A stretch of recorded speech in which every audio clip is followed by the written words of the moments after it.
అందరికీ నమస్కారం. ఈరోజు ఒక రాష్ట్ర విద్యాశాఖకు సంబంధించి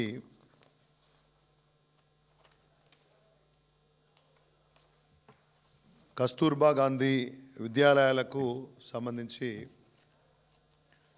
రాష్ట్ర ప్రభుత్వము బంక్ బెడ్స్ సప్లై కోసము ఇచ్చినటువంటి ఒక టెండరు, దానికి సంబంధించి జరిగినటువంటి అగ్రిమెంట్సు, దానికి సంబంధించి సంబంధిత స్టేక్ హోల్డర్స్ కానివ్వండి, ప్రజల్లో ఉన్నటువంటి ఒక అనుమానాలకు సంబంధించిన విషయాల్ని మీ ముందుంచుదామనేటువంటి ఉద్దేశంతో ఈ ప్రెస్ మీటు అడ్రస్ చేస్తూ ఉన్నాను. Supply, commissioning and installation of the bunker beds in KGBVs అని చెప్పి రాష్ట్ర ప్రభుత్వం director of school education, PD సమగ్ర శిక్షా అభియాన్, స్టేట్ ప్రాజెక్ట్ డైరెక్టర్ సమగ్ర శిక్షా అభియాన్కి సంబంధించి వీళ్ళు ఇచ్చినటువంటి యొక్క ఈ కొనుగోలు మొత్తం విషయం కూడా రాష్ట్ర ప్రభుత్వ ఖజానాకు నష్టం కలిగించే విధంగా ఉంది అనే విషయం ఇవాళ ప్రజల్లో ఉంది. మొత్తంగా రాష్ట్ర ప్రభుత్వము 36,288 బెడ్స్ కోసము ఇచ్చినటువంటి యొక్క ఈ టెండర్ నోటిఫికేషన్లో చాలా సంస్థలు పార్టిసిపేట్ చేస్తే ఇవాళ 2 సంస్థలకు సంబంధించి ప్రభుత్వం మరి టెండర్స్ ఫైనలైజ్ చేసి వాళ్ళతో అగ్రిమెంట్ చేసుకున్నారు. అది state project director Samagra Shiksha, అదేవిధంగా మెసర్స్ ట్రూఫా enterprises private limited, situated in Ayyappa cooperative society, road number 1, Madapur. Supply, commissioning and installation of the bunker beds in KGBVs in Telangana state. ఇది ఓవరాల్ విషయం. రాష్ట్రంలో ఉన్నటువంటి కేజీబీవీల్లో బంకర్ బెడ్స్ అంటే మీకు తెలుసు కదా, 1 by 1 అంటే స్టెప్స్ ఉన్నటువంటి బెడ్స్, మ్యాట్రసెస్, పిల్లోస్తో కలిపి. ఇది సక్రమంగా జరిగితే ఎవరికి ఇబ్బంది లేదు. కానీ దీనికి సంబంధించి 3-4 అంశాల్లో సంబంధిత శాఖాధికారులు పక్షపాత ధోరణి చూపించారు, అవకతవకలకు, ఆక్రమణలకు తెరదీశారు అనేటువంటి ఒక విషయం వెలుగులోకి వచ్చినప్పుడు ఆ విషయాన్ని ప్రజల ముందు ఉంచాల్సిన బాధ్యత మా మీద ఉంది. ఈ యొక్క కాంట్రాక్ట్ మొత్తంగా ఉన్న సమాచారం మేరకు ఈ కాంట్రాక్ట్లో అవకతవకలు జరిగినాయని చెప్పి రాష్ట్రంలో ఉన్నటువంటి ఎంఎస్ఎంఈ, మైక్రో అండ్ ఈ స్మాల్ స్కేల్ ఇండస్ట్రీస్ ఎవరైతే ఉన్నారో, Telangana small scale industries, steel and wooden furniture manufacture association, వీళ్ళు కోర్టుకు వెళ్ళారు. తుషాల్ కృష్ణ, శ్రీ సాయి, ఆశ్రిత ఇండస్ట్రీస్, ఇట్లా కొన్ని ఇండస్ట్రీస్ ఎవరైతే ఉన్నారో, ఇదే రంగంలో పనిచేస్తున్నారో, ఈ బంకర్ బెడ్స్ మ్యానుఫ్యాక్చరింగు, ఈ రకమైన సప్లైస్ ఎవరైతే ఉన్నారో, దానికి సంబంధించిన association Telangana small scale industries, steel and wooden furniture manufacture association, వీళ్ళు కోర్టుకు వెళ్ళారు. ఏమని? ఈ యొక్క ఓవరాల్ టెండర్ ప్రాసెస్ అంతా కూడా అక్రమాలతో కూడుకొని ఉంది, కాబట్టి దీని మీద మీరు స్టే ఇవ్వమని చెప్పేసి. దీంట్లో విషయం ఏంటంటే, ఈ మొత్తం క్వాంటిటీకి ఇచ్చినటువంటి యొక్క దీంట్లో యూనిట్ ప్రైస్ని 33,466 రూపాయలకి ఒక యూనిట్ ప్రైస్గా దీన్ని నిర్ధారించారు. టెండర్లో ఈ ట్రూఫా ఎంటర్ప్రైజెస్ ప్రైవేట్ లిమిటెడ్ అనే సంస్థకి వాళ్ళు L1, L2 అని చెప్పి మరొక సంస్థకి ఈ యొక్క టెండర్ను కట్టుబెట్టారు. రేట్ వచ్చేసి ఒక యూనిట్ ప్రైసు 33,466 రూపాయలు. దాంట్లో bunker bed 26,327, mattress and pillows 7,139గా విభజించారు దీన్ని. అయితే ఈ యొక్క అసోసియేషన్ వాదన కానీ ఇవాళ సంబంధిత సరఫరాదారుల వాదన ఏంటంటే ఈ టెండర్ ఏకపక్షంగా టెండర్ స్పెసిఫికేషన్స్ని ఉల్లంఘించి లేకపోతే కొన్ని సంస్థలకు అనుకూలంగా ఉండే విధంగా తయారు చేసి దీన్ని పెట్టారు. కాబట్టి దీంట్లో ఓవరాల్గా ఒక 100 కోట్ల కుంభకోణం జరిగిందనే విషయాన్ని ఇవాళ మాట్లాడుకున్నటువంటి పరిస్థితులు ఉన్నాయి. అవి కొన్ని పత్రికల్లో కూడా ఇవాళ వచ్చింది. సాధారణంగా ఉన్నటువంటి స్టీల్ రేట్ ప్రకారం దగ్గర 15,300 నుంచి 16,000 రూపాయలలో ఇంకా కొద్దిగా ఖర్చులు పిల్లోసు మ్యాట్రస్ అన్నీ కలుపుకుంటే ఒక 20,000 రూపాయల్లో అయ్యేటటువంటి పనిని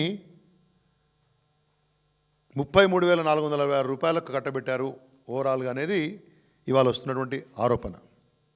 ఇవన్నీ లెక్కేసుకుంటే ఏంటంటే 170 కోట్లకు టెండర్ కట్టబెట్టారు.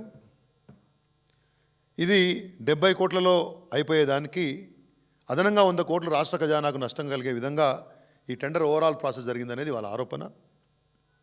ఈ విషయం ఇవాళ ముఖ్యమంత్రి గారు మంత్రిగా చూస్తున్నటువంటి విద్యాశాఖలో జరిగిందనేది చాలా ఆశ్చర్యంగా ఉన్నాం. ఒక రకంగా విభ్రాంతి గురి చేస్తున్నటువంటి ఒక సంఘటన. దీని మీద పూర్తి స్థాయి విచారణ జరిపించాలా? ఈ 33,466 రూపాయలు ఈ ప్రైస్ బేసికల్లీ ఏదైనా ఒక యూనిట్ ప్రైస్ డిసైడ్ చేసేటప్పుడు ఏంటంటే ఏదైనా ఒక సంస్థ ప్రభుత్వానికి సంబంధించినటువంటి సంస్థ ఇది మార్కెట్లో ఇంత ప్రైస్ ఉంటుందని నిర్ధారించాలి. మరి అది పూర్తి స్థాయి జరిగిందా లేదా? ఏ రకంగా అధికారులు పలానా వాళ్ళు పలానా రేట్ అని కోట్ చేయగానే L1, L2 అని ఇచ్చారు అనేది వాళ్ళు తెలియాల్సినటువంటి అవసరం ఉంది. కాబట్టి దీని మీద పూర్తి స్థాయి విచారణ జరపాలి. 70 కోట్లలో పూర్తి స్థాయి సప్లై జరిగి ఉండేదన్నటువంటి ఒక అంశాన్ని 170 కోట్ల దానికి వచ్చిందనే విషయాన్ని ఇవాళ పత్రికల్లో వస్తూ ఉంది. సంబంధిత మ్యానుఫ్యాక్చరర్స్ కొంతమంది తెలంగాణ వాళ్ళు మాట్లాడుతూ ఉన్నారు. దీని మీద పూర్తి స్థాయిలో దర్యాప్తు జరిపించాలని చెప్పేసి కూడా నేను కోరుతూ ఉన్నాను. దీంట్లో ఇంకో విడ్డూరం ఏంటంటే ఈ కంపెనీస్ అయితే ఉన్నాయో ఈ ట్రూఫా అనే కంపెనీకి ఇచ్చారు, మఫత్లాల్ అనే కంపెనీకి ఇచ్చారు. ఈ ట్రూఫా అనేది టెండర్లో పార్టిసిపేట్ చేసింది, మఫత్లాల్ టెండర్లో పార్టిసిపేట్ చేశారు, వీళ్ళకి టెండర్లు వచ్చినాయి. మెథడిక్స్ అనే కంపెనీ కూడా ఉన్న సమాచారం మేరకు టెండర్లో పార్టిసిపేట్ చేసింది. అయితే అధికారులు ఇచ్చినటువంటి కాంట్రాక్ట్ అగ్రిమెంట్ ఏం చెప్తా ఉందంటే ఉన్న సమాచారం మేరకు ఈ ట్రూఫా అనేది సప్లయర్ మాత్రమే, ఏజెన్సీ మాత్రమే. వీళ్ళు ఒరిజినల్ ఎక్విప్మెంట్ అనేది మెథడిక్స్ అనే కంపెనీ నుంచి, మ్యానుఫ్యాక్చరింగ్ కంపెనీ నుంచి తీసుకుంటారని చెప్తా ఉన్నారు.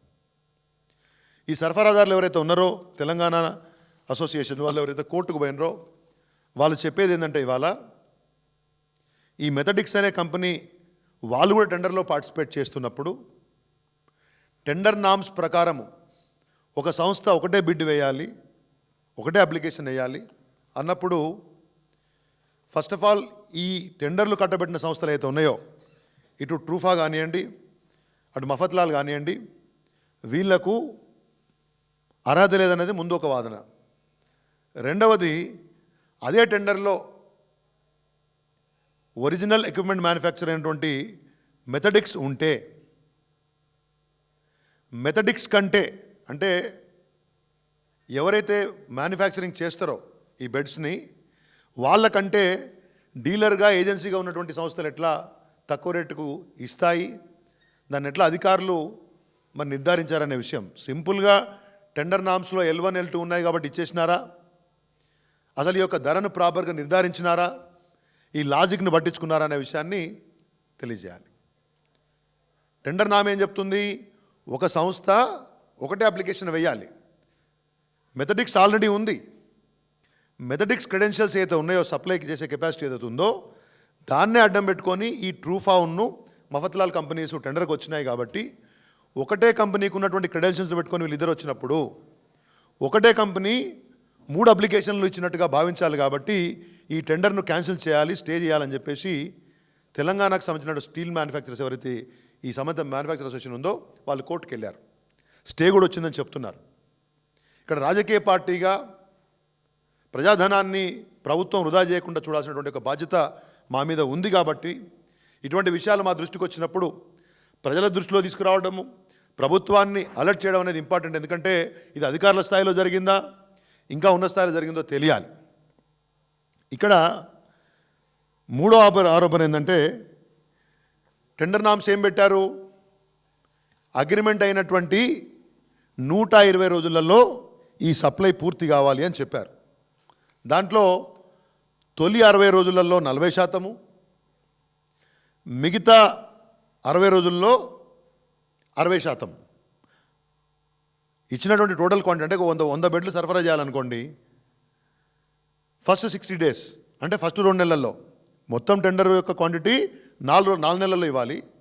దాంట్లో టెండర్ నామ్స్ ప్రకారము మొదటి 2 నెలల్లో సగము 40%, మిగతా 2 నెలల్లో మిగతా 60% ఇవ్వాలి. అయితే ఒకవేళ ఇవ్వలేని పక్షంలో లిక్విడేటెడ్ డ్యామేజెస్ 1% చొప్పున ప్రతి వారం కట్టాలని చెప్పేసి కూడా ఆ టెండర్ నామ్స్లో ఉంది. అయితే ఇది టెండర్ అగ్రిమెంట్ అయిన తర్వాత 29th May 2025కి యాక్సెప్టెన్స్ లెటర్ ఇచ్చారు. సబ్సిక్వెంట్గా టెండర్ అగ్రిమెంట్ కూడా అయిపోయింది. కానీ ఆ అగ్రిమెంట్ని వాళ్ళు ఫాలో కాలేదు పూర్తి స్థాయిలో. అది ల్యాప్స్ అయిపోయింది, సప్లై చేయలేకపోయినారు అని సరఫరాదారులు చెప్తూ ఆ ల్యాప్స్ అయిపోయిన తర్వాత మళ్ళీ దాన్ని సప్లిమెంటరీ అగ్రిమెంట్ పేరుతోటి అదే సరఫరాదారుకి మళ్ళీ సెపరేట్ అగ్రిమెంట్ చేశారు. అది చట్టవిరుద్ధం అని చెప్పేసి కూడా ఎవరైతే ఈ సరఫరాదారులు వాళ్ళు కోర్టుకు పోయినారు. ఎంత దుర్మార్గం చూడండి. 120 రోజులలో సప్లై చేయాల్సి ఉంటే కనీసం సప్లై చేయలేని సంస్థకి పెనాల్టీ వేసేది కాకపోగా మళ్ళీ అదే సంస్థలకు మరి టెండర్ను కట్టబెడుతూ అగ్రిమెంట్ చేయడం అనేది, మళ్ళీ ఫ్రెష్ అగ్రిమెంట్ చేయడం అనేది ఇది చట్టవిరుద్ధం.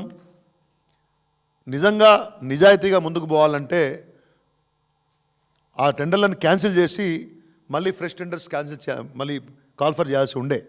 అట్లా కాకుండా అదే సంస్థలకు ముందుకు తీసుకుపోయారు. రెండోది ఏంటంటే జనరల్గా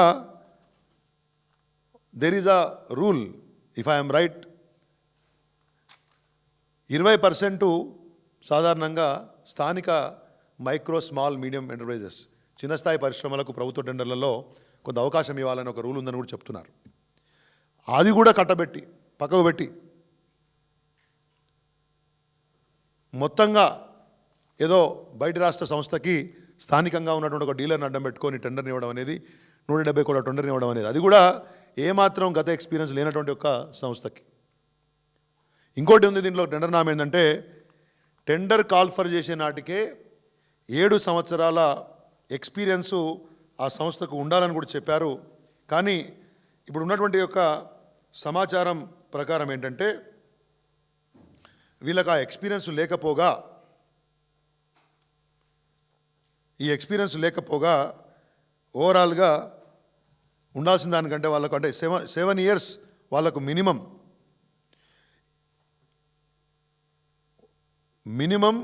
7 సంవత్సరాల ఎక్స్పీరియన్స్ ఉండాల్సిన కంపెనీకి మాత్రమే టెండర్లు ఇవ్వాలా. అట్లా కాకుండా కేవలం 3 నుంచి 4 సంవత్సరాలు 5 సంవత్సరాలు ఉన్నటువంటి ఒక అంటే టెండర్ నామ్స్ను ఉల్లంఘిస్తూ తక్కువ ఎక్స్పీరియన్స్ ఉన్న సంస్థను టెండర్లో అనుమతించారు. వాళ్ళకే టెండర్ను కట్టబెట్టారని చెప్పేసి కూడా ఇప్పుడు వస్తున్నటువంటి ఒక ఆరోపణ. ఇది ఒక ప్రముఖ నిర్మాణ సంస్థకు సంబంధించినటువంటి ఒక అధినేత కుమారుడికి సంబంధించినటువంటి ఒక సంస్థ కాబట్టి అధికారులు ఇట్లా ఈ యొక్క నిబంధనలన్నింటినీ కూడా తుంగలో తొక్కి ఇవాళ పక్షపాత ధోరణితో వ్యవహరించారు. తెలంగాణకు సంబంధించినటువంటి ఒక మ్యానుఫ్యాక్చరర్స్ యొక్క హక్కులను కాలరాసి బడాబాబుల యొక్క కంపెనీలకు కాంట్రాక్టులు కట్టబెడుతున్నారని చెప్పేసి ఇవాళ వాళ్ళు కోర్టుకు వెళ్ళారు.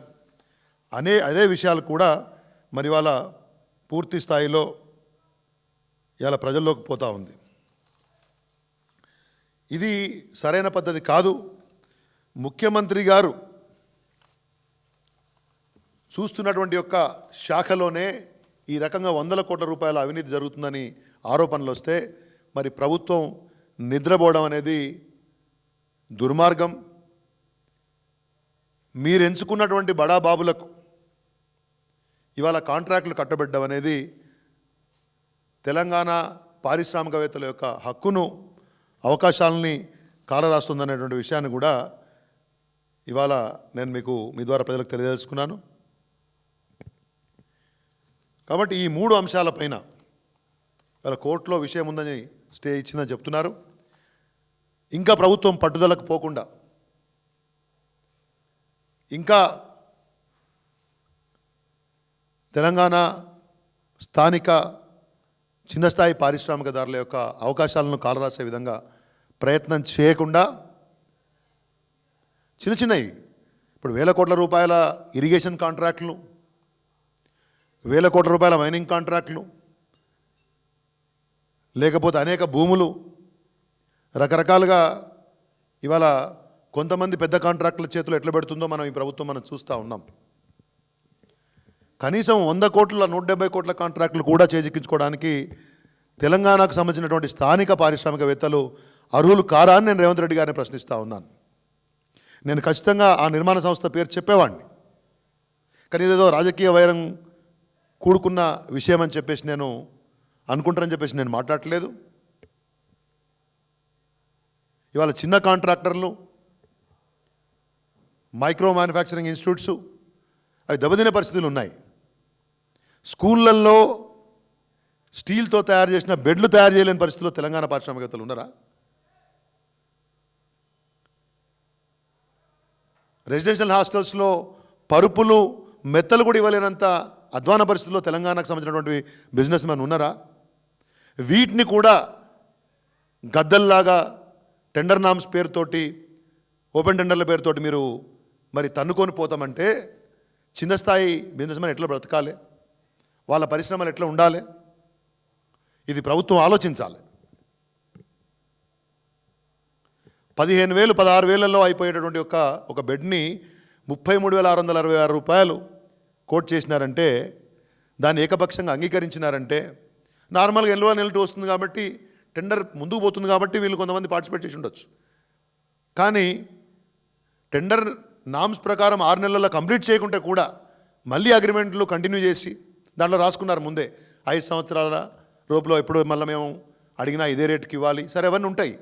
ఇవన్నీ కూడా ఎందుకు అంటున్నాను, ఇవాళ నీకు అవకాశం వచ్చింది, పర్చేజ్ అయిపోయింది.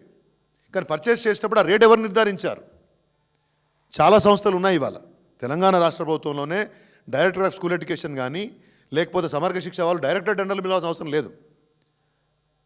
ఇప్పుడు ఎడ్యుకేషన్ ఇన్ఫ్రాస్ట్రక్చర్ కంపెనీ లేకపోతే కార్పొరేషన్ కానివ్వండి, మిగతా కొన్ని కార్పొరేషన్లు కానీ వీళ్ళకు పర్చేజింగ్ యూనిట్స్ లాగా ప్రాపర్ టెండర్ ప్రాసెస్ని చేసేటటువంటి ఒక పూర్తి స్థాయి ఇన్ఫ్రాస్ట్రక్చర్ ఉన్న సంస్థలు ఉన్నాయి. వాటిని విస్మరించి డైరెక్టర్ చేయడంలో ఉన్నటువంటి మతలబేందో కూడా ఇవాళ తేల్చాలి. కాబట్టి నేను ఐఎమ్ రిపీటింగ్ మై స్టేట్మెంట్. ఇది తెలంగాణ రాష్ట్రంలోని కేజీబీవీలకు సప్లై చేయాల్సినటువంటి బంకర్ బెడ్స్ యొక్క పర్చేజ్లో 100 కోట్ల మేరకు అధికంగా రాష్ట్ర ప్రభుత్వ ఖజానాకు నష్టం జరిగేలాగా ఈ టెండర్ జరిగిందని చెప్పేసి ఆరోపణలు వచ్చినాయి. స్థానికంగా ఉన్నటువంటి మైక్రో స్మాల్ మీడియం ఎంటర్ప్రైజెస్ చిన్న పారిశ్రమదారుల యొక్క హక్కులను కాలరాసి ఏదో ఒక ముంబైకి చెందిన సంస్థకు లాభం జరిగేలా స్థానిక సంస్థ ద్వారా డీలర్గా వ్యవహరించే వాళ్ళకు కట్టబెట్టారని వస్తూ ఉంది. ఏ సంస్థ అయితే బిడ్ దక్కించుకుందో వాళ్లకు 7 సంవత్సరాల నిబంధన వాళ్ళు సాటిస్ఫై చేయకుండా వాళ్ళు అనువదించారని చెప్పేసి వస్తూ ఉంది. అదే బిడ్లో ఒక బిడ్డర్గా ఈ టెండర్ దక్కించుకున్న సంస్థకు ఒరిజినల్ మ్యానుఫ్యాక్చరర్గా ఉండే అతను కూడా పార్టిసిపేట్ చేశాడని చెప్పేసి చెప్తా ఉన్నారు. అది నిజమైతే ఒకటే బిడ్డరు ఒక బిడ్ కాకుండా 3 బిడ్లు వేసినట్టు అవుతుంది. దీన్ని పరిశీలించాలా? ఎందుకు కాలపరిమితి ముగిసిన తర్వాత కూడా మళ్ళీ దాన్ని క్యాన్సిల్ చేయకుండా ఫ్రెష్ టెండర్లు పిలవకుండా మళ్ళీ వాళ్ళకే కట్టబెట్టారో, ఈ అన్ని ఆరోపణలు అయితే ఉన్నాయో వీటిలోని నిజాన్ని నిగ్గు తేల్చాలని చెప్పేసి కూడా నేను రాష్ట్ర ప్రభుత్వాన్ని కోరుతా ఉన్నాను. ముఖ్యమంత్రి గారు ఉన్నటువంటి విద్యాశాఖ కాబట్టి విచారణకు ఆదేశించాలని కోరుతా ఉన్నాను. విజిలెన్స్ శాఖ కూడా దీన్ని సోమోటో తీసుకోవాలని చెప్తా ఉన్నాను. లేకపోతే దీంట్లో మరింత లోతుగా పరిశీలించి ఖచ్చితంగా ప్రభుత్వ ఖజానా నష్టం కాకుండా ఉండే విధంగా ఏమేం చర్యలైతే తీసుకోవాలనో, ఏ శాఖలకైతే కంప్లైంట్ చేయాలనో, ఎవరి దృష్టికి తీసుకుపోవాలనో పూర్తి స్థాయిలో బీఆర్ఎస్ పార్టీ వైపు నుంచి తీసుకుపోతాం. ఇదేదో వ్యక్తిగతంగా మాడాల్సినటువంటి ఉద్దేశం కాదు. ప్రభుత్వ ఖజానాకు నష్టం జరిగేటటువంటి యొక్క తెలంగాణ పారిశ్రామికదారులు, చిన్న బిజినెస్ మ్యాన్ ఎవరైతే ఉన్నారో వాళ్ళ హక్కులకు నష్టం కలిగించే విధంగా చేస్తున్న ప్రయత్నాలని అడ్డుకోవడమే లక్ష్యంగా ఇవాళ ప్రజల దృష్టికి తీసుకుపోతా ఉన్నాం. ముఖ్యమంత్రి గారు, సంబంధిత శాఖాధికారులు దీనిలో పూర్తిస్థాయి నిజాలు తేల్చాలి, ప్రజలకు అసలైన నిజాలు తెలియజెప్పాలి, స్థానిక పారిశ్రామికదారులకు న్యాయం చేయాలని చెప్పేసి కూడా నేను భారత రాష్ట్రం తరఫున డిమాండ్ చేస్తూ ఉన్నాను.